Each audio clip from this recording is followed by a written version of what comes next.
নবম ও দশম শ্রেণীর শিক্ষার্থীরা, হাতের লেখা খারাপ হলে তোমরা কি করবে? আবার নতুন করে লেখা শিখবে? এটা তো সম্ভব না। বরং খাতা সুন্দর করাটা তোমাদের শিখতে হবে। এই ভিডিওতে আমি তোমাদের এমন কিছু কৌশল শেখাবো যেগুলো অ্যাপ্লাই করলে তোমার খাতাটা অনেক সুন্দর দেখাবে এবং হাতের লেখার দিকে কেউ খেয়ালই করবে না। হাতের লেখা খারাপ হলেও কোনো সমস্যা নাই। হ্যাঁ, আমি সত্য বলছি, তোমরা খেয়াল করে দেখো। দেখো, দুইটা খাতা আছে।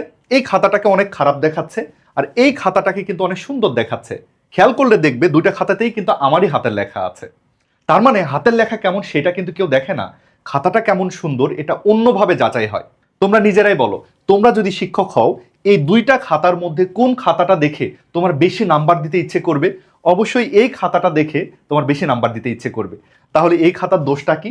এই খাতার যে দোষগুলো আছে সেগুলো আমি তোমাদেরকে ধরিয়ে দিব এবং এই খাতার মধ্যে কি কি করা হয়েছে সেগুলো আমি তোমাদেরকে দেখাই দিব।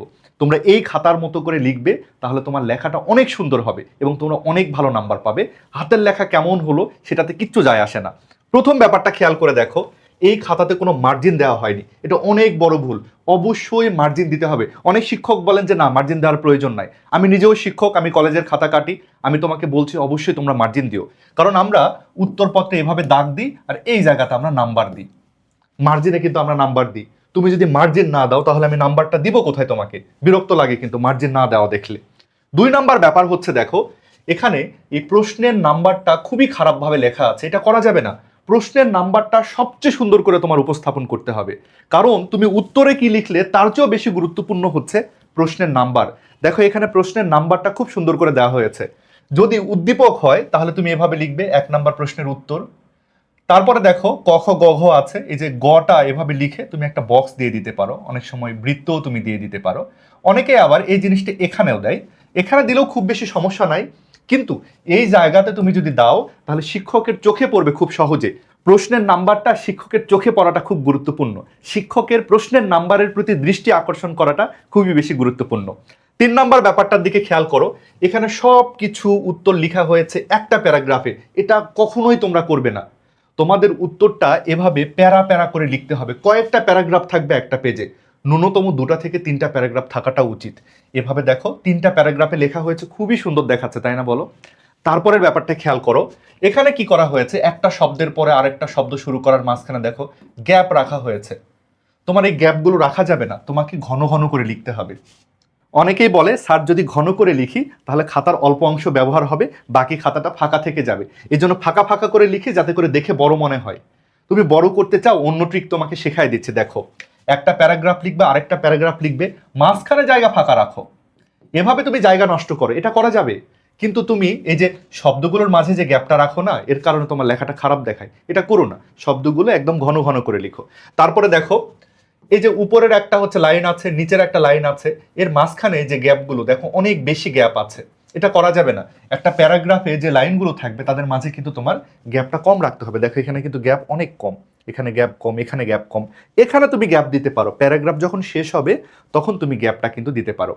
প্যারাগ্রাফের আরেকটা বিষয় তোমাদেরকে ধরিয়ে দিই। দেখো, প্যারাগ্রাফ যখন আমরা শুরু করলাম এই জায়গা থেকে কিন্তু আমি শুরু করিনি, একটা শব্দের মতো স্পেস দিয়ে তারপরে আমি প্যারাগ্রাফটা শুরু করেছি এবং প্যারাগ্রাফটা শেষ করেছি এখানে। মোটামুটি পেজের মাঝখানে যদি তুমি শেষ করতে পারো সবচেয়ে বেশি ভালো হয়। একটু পার হয়ে গেছে, ওকে। তারপরে আমি একটা গ্যাপ রাখলাম, আবার এখানে একটা গ্যাপ রেখে আবার আমি প্যারাগ্রাফ শুরু করলাম। এভাবে তোমাকে প্যারাগ্রাফ করে করে লিখতে হবে, ঠিক আছে? এবং দেখো এখানে এই যে জায়গাগুলো ফাঁকা রাখা হয়েছে এই জন্য কিন্তু দেখতে খারাপ দেখাচ্ছে। এই জায়গাগুলো কিন্তু তোমার ফাঁকা রাখা যাবে না। দেখো আমি অনেক ঘন করে এই পাশে লিখেছি, দেখে কিন্তু এটা অনেক সুন্দর লাগছে, তাই না বলো? এবার সবচেয়ে বড় ভুল যেটা তোমরা করো, অনেক সময় লিখতে গিয়ে আমাদের ভুল হয়, ভুল হতেই পারে। আমরা কি করি, এমনি এমনি এমনি এমনি কেটে দিই, এমনি এমনি এমনি কেটে দিই।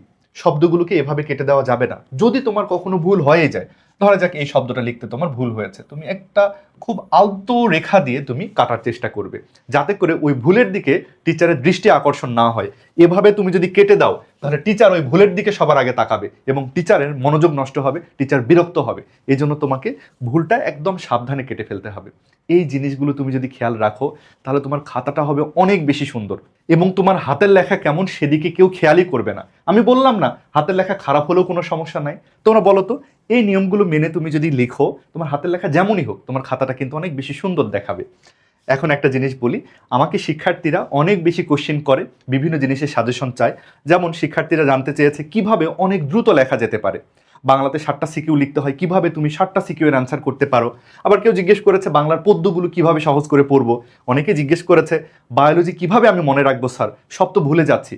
তুমি কোন সাজেশনটা সবার আগে জানতে চাও সেটা তুমি একটু কমেন্ট করে জানাও। তুমি এবিসি এভাবে একটু কমেন্ট করে জানাও, তোমার সাজেশনটা আমি সবার আগে নিয়ে হাজির হব। এবং দেখো আমাদের নবম এবং দশম শ্রেণীর দারুণ কিছু কোর্স আছে। দেখো আমাদের কিছু বায়োলজি কোর্স আছে। বায়োলজি কোর্সে আমার সঙ্গে কিন্তু বাংলাদেশের সেরা বায়োলজি টিচার পড়াচ্ছেন রাজীব ভাই এবং আমি। নবম শ্রেণীর যে বায়োলজি কোর্সটা সেখানে বায়োলজি একদম ডিটেলসে আমরা পড়ছি, এবং দশম শ্রেণীর আমরা যে কোর্সটা সেখানে বায়োলজি আমরা একদম শর্টকাটে পড়ছি। এবং দশম শ্রেণীর জন্য আমাদের আরও একটা স্পেশাল কোর্স আছে, সেটা হলো সিকিউ এমসিকিউ এর বুস্টার ব্যাচ।